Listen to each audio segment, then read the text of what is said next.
Lena, ano bang problema mo? Ha? Di mo alam? Alam mo ba kung gaano kasakit sa akin na si Marites yung makita ko na katabi mo habang pinopromote ka? Ha? Laging yan lang babae, yan yung inuuna mo eh.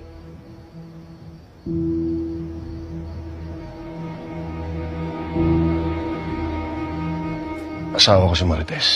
Eh paano naman ako? Paano kami ng anak mo?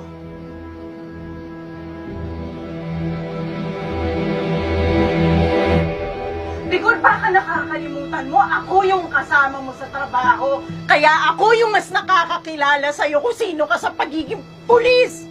Kaya dapat kung may katabi ka